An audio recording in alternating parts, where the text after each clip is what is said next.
이스라엘 역사를 보면 왕이 하나님의 뜻을 떠날 때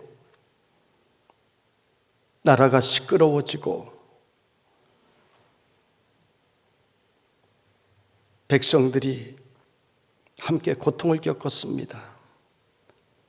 그러나 왕이 하나님의 뜻을 따라갈 때 나라가 평안하고 백성들도 함께 평안했습니다. 국가는 우리 모두가 함께하는 운명 공동체입니다. 그러므로 우리는 이 나라를 하나님께서 복주시기를 기도해야 하고 또 하나님께서 이 나라를 지켜주시도록 우리 크리스찬들이 그렇게 살아가야 하는 것입니다. 애국가에도 하나님이 보호하사 우리나라 만세 이런 구절이 있잖아요. 그런데 하나님께서 너희들 고생 한번 해봐야 되겠다. 그러면 큰일 나는 거 아닙니까? 지금 어느 대통령을 선택해야 하는가 하는 문제에 대해서 국민들의 시각이 많이 다릅니다. 똑같은 나라에 똑같은 하늘 아래 살면서 보는 눈에 따라 참 다르게 봅니다. 후보자에 대해서도 각자 다른 눈으로 보기 때문에 어떤 사람은 좋다고 하고 어떤 사람은 나쁘다고 다르게 봅니다. 파란색 안경을 쓴 사람은 내가 보는 모든 것이 다 파랗고 빨간색 안경을 쓴 사람은 모든 것이 다 빨갛게 보이는 것과 같은 이치입니다. 아무리 똑똑하다고 하는 사람도 내가 쓴 안경에 따라 다르게 볼 수밖에 없습니다. 그러므로 우리는 하나님께 우리가 바르게 볼 수 있는 눈을 달라고 내가 판단하고 생각하기 전에 하나님께서 우리에게 은혜 달라고 우리 크리스찬들은 기도해야 되는 것입니다. 이스라엘 백성들이 출애굽하여 가나안 땅 문턱에 이르렀을 때 12명의 정탐꾼이 가나안 땅을 정탐했습니다. 같은 장소를 같은 시간에 함께 돌아보고 와서 이들이 한 보고는 정반대였습니다. 여호수아와 갈렙은 그 땅은 정말 좋은 땅이다. 하나님께서 우리에게 주신 땅이다. 우리는 능히 이길 수 있다. 올라가서 이 땅을 정복하자고 백성들에게 말했습니다. 그런데 나머지 10명의 정탐꾼은 아니다. 그 땅은 땅의 거주민들을 삼키는 땅이다. 다르게 봤습니다.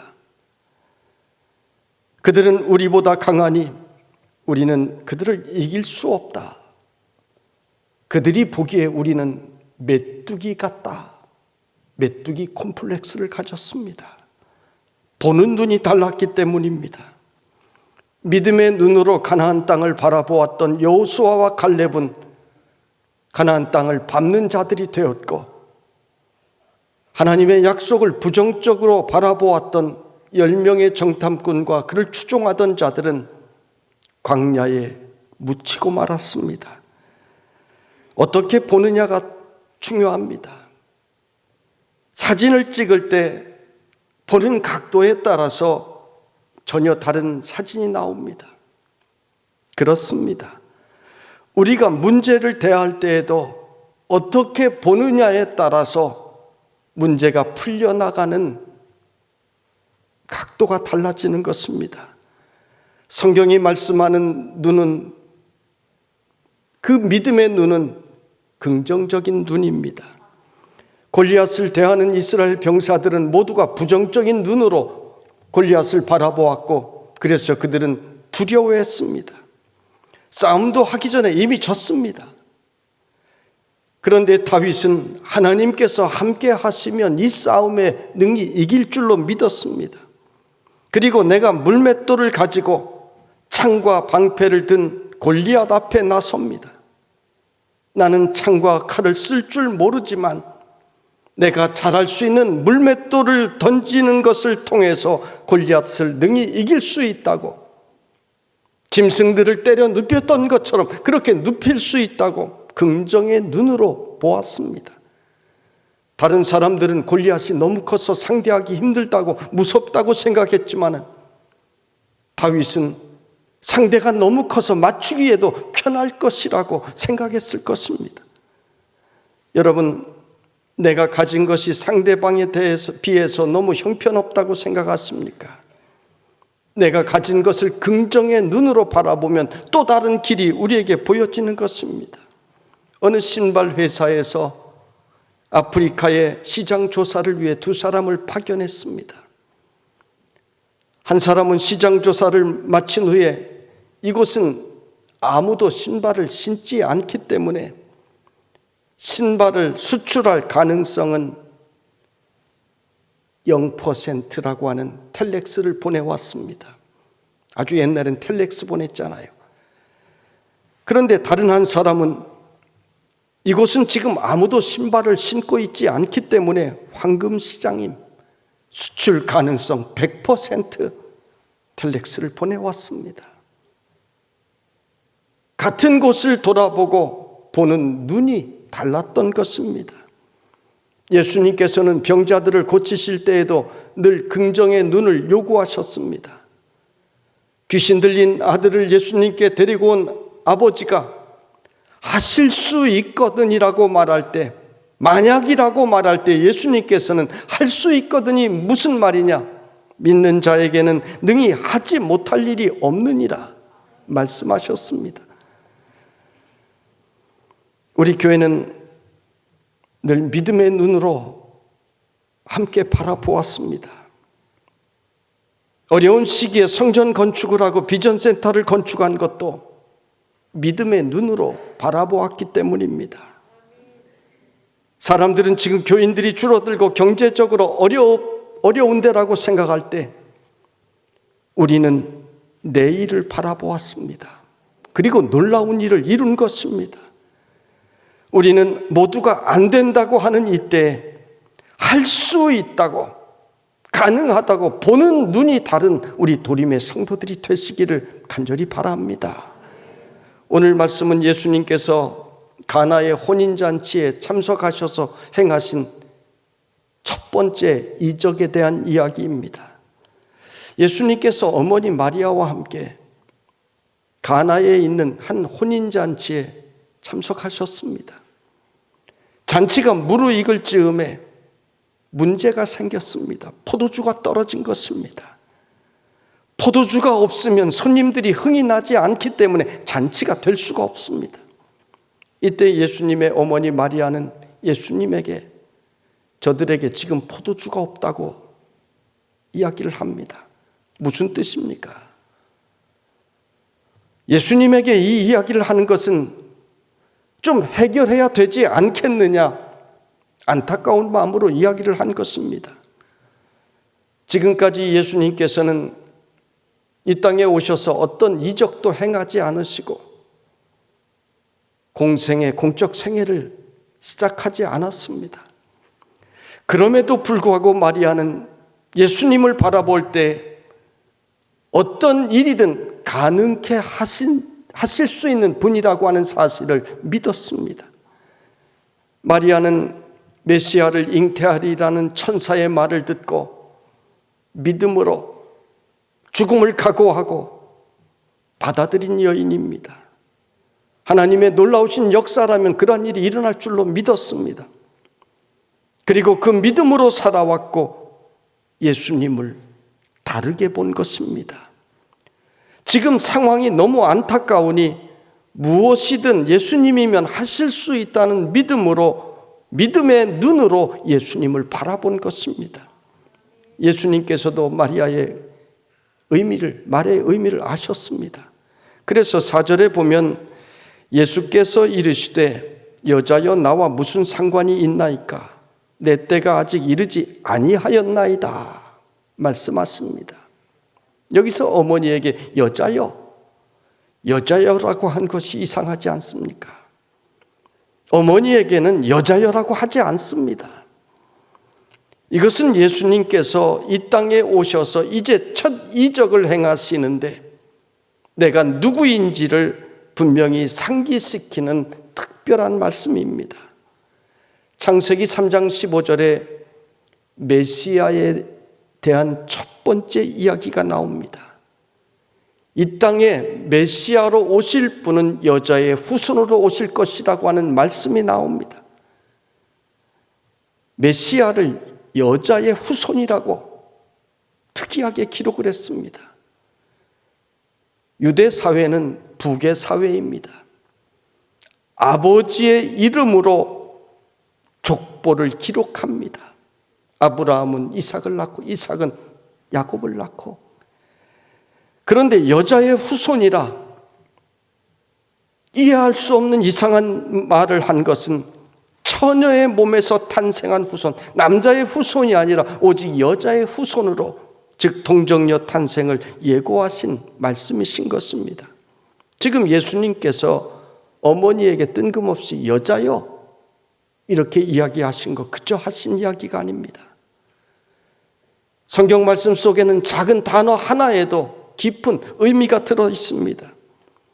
어머니에게 여자여라고 하신 것은 예수님께서 이 땅에 오신 것이 여자의 후손으로, 즉 동정녀의 몸에서 탄생하신 메시아임을 상기시키는 이야기입니다. 그리고 여자여라고 하는 말씀은 공과 사를 분명히 하는 말씀입니다. 예수님은 지금 이 잔치가 나와 무슨 상관이 있나이까? 이 잔치가 예수 그리스도의 사역에, 공적 생애의 사역에 무슨 상관이 있느냐 하는 말씀입니다. 아직 내 때가 이르지 아니하였다고, 즉 내가 공생애를 시작할 때가 아직 아니라고 하는 말씀을 하시는데, 마리아는 포기하지 않고 하인들에게 이야기합니다. 너희에게 무슨 말씀을 하시든지 그대로 하라. 학자들은 이 본문을 통해서 마리아가 이 혼인집에 가까운 친척이었을 것이라고 추측을 합니다. 그래서 지시를 한 것입니다. 마리아는 예수님께서 무언가 행하실 줄로 믿었습니다. 사람들은 거절당하면 쉽게 포기합니다. 상황이 안 되면 쉽게 포기합니다. 무엇 때문이라고, 여건 때문이라고 이야기를 합니다. 그러나 여러분, 믿음은 포기하지 않습니다. 예수님께서도 기도할 때 포기하지 않는 기도에 대하여 비유의 말씀을 주셨습니다. 한 친구가 밤중에 손님이 찾아왔는데 옆집 친구에게 가서 밤중에 문을 두드리며 떡 3덩이만 빌려달라고 합니다. 이 친구는 나는 이미 누웠고 문은 닫혔고 모두 잠자리에 들었으니 나를 괴롭게 하지 말라고 합니다. 그런데도 이 친구는 포기하지 않고 계속해서 문을 두드립니다. 빵 달라는 거예요. 계속해서 문을 두드리면 짐승들도 깨어나고 가족들도 깨어나고 문제가 커질 것 아닙니까?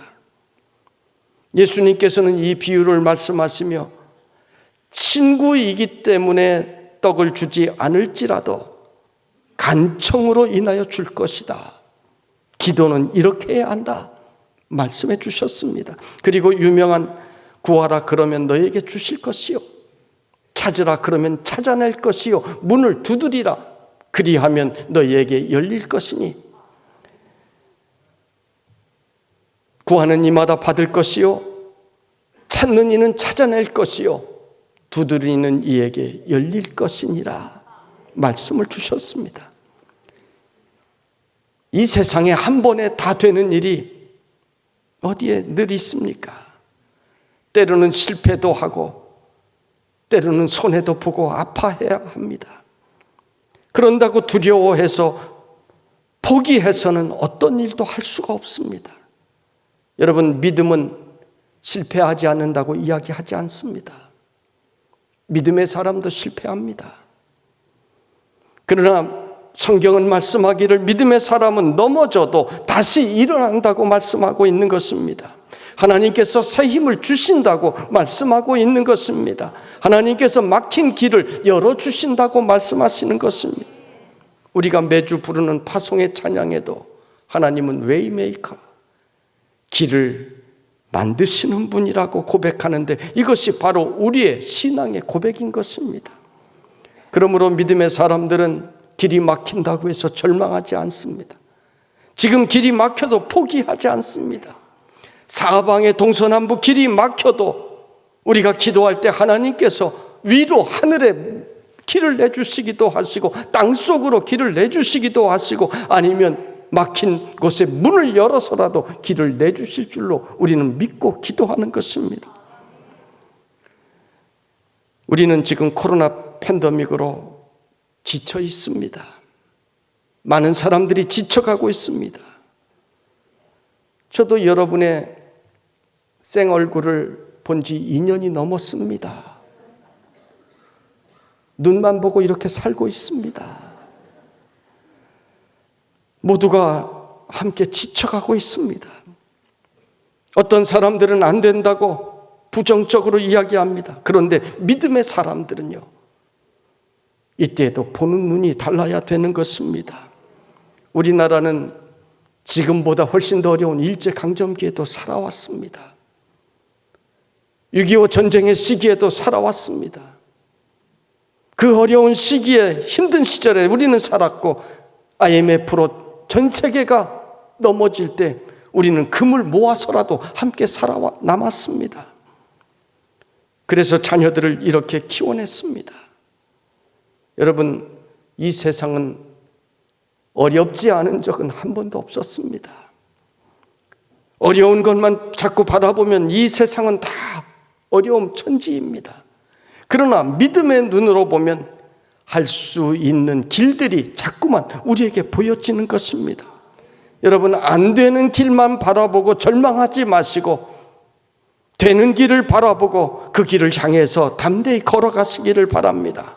하나님께서 새롭게 만들어주시는 그 길을 향해 걸어가시기를 바랍니다. 저는 코로나로 인하여 오랫동안 텅텅 비어있는 콘서트홀을 보면서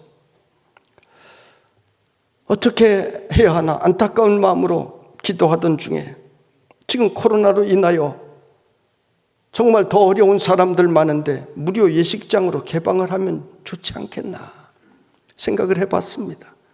우리 부목사님들이나 장로님들이 주례로 봉사하고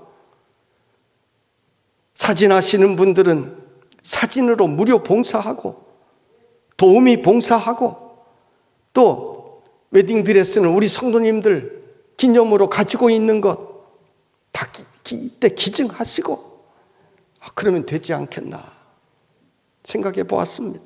그러면 하나님께 영광이 되고 교회는 세상의 빛과 소금이 될 수 있지 않을까.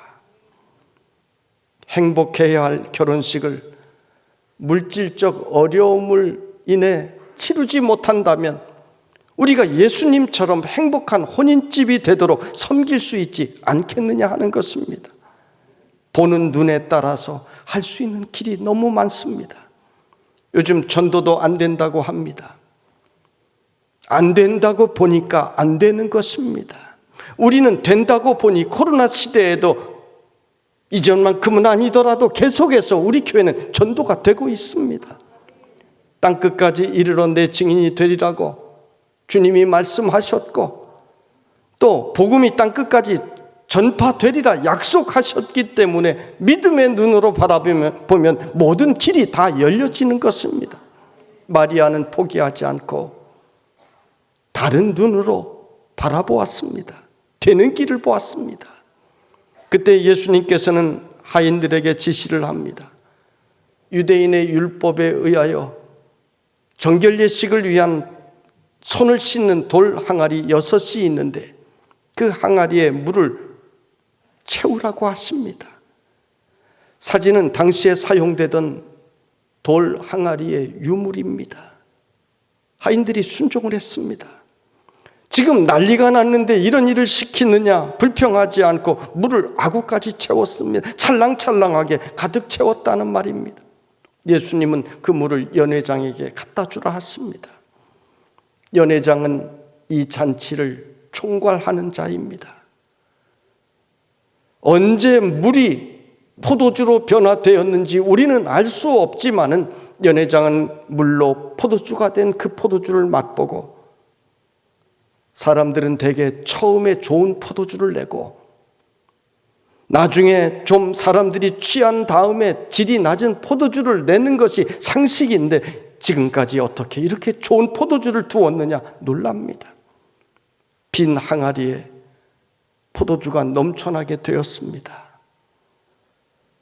돌 항아리는 율법의 상징입니다. 구약의 율법입니다. 정결 예식을 행하는 이 돌 항아리의 물로 식사 전에 손을 씻지 아니하면 율법을 어기는 죄를 범한 것이 됩니다. 그런데 이 율법의 상징인 돌 항아리로 해결하지 못한 문제를 예수님께서는 은혜로 해결해 주셨습니다. 그래서 식어버릴 잔치가 예수님으로 인하여 다시 축제가 되었습니다. 처음보다 나중에 더 좋게 되었습니다. 예수님의 이적으로 모두가 행복하게 되었습니다. 이 사건 직후에 바로 예수님은 예루살렘으로 올라가셔서 성전에서 장사하는 무리들을 내쫓으시고 성전에서 환전하는 자들의 상을 뒤엎으시고 성전을 정화하는 일을 행하시고 공생의 사역을 시작하셨습니다. 예수님의 공생의 사역의 직전에 처음으로 행한 이적이 바로 오늘 가나의 혼인잔치에서 있었던 물이 포도주가 되는 이적이었습니다. 우리는 예수님의 물로 포도주를 만드신 이적을 통하여 무엇을 깨달아야 합니까? 물로 포도주를 만드신 그 능력이 대단하시구나 이것을 이야기하는 것이 아닙니다. 사람들은 눈앞에 나타난 이적에 환호합니다. 사람들은 눈앞에 이익에 박수를 칩니다. 그래서 종교는 때때로 기적의 유혹을 받습니다.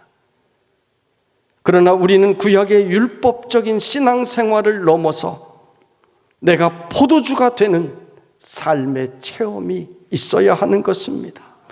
내가 물이 포도주가 되는 변화가 내 속에서 일어나야 되는 것입니다. 그것이 진짜 기적입니다. 기독교는 아무리 오래 교회를 다녀도 본질적으로 변화되지 않으면 그것은 가짜입니다.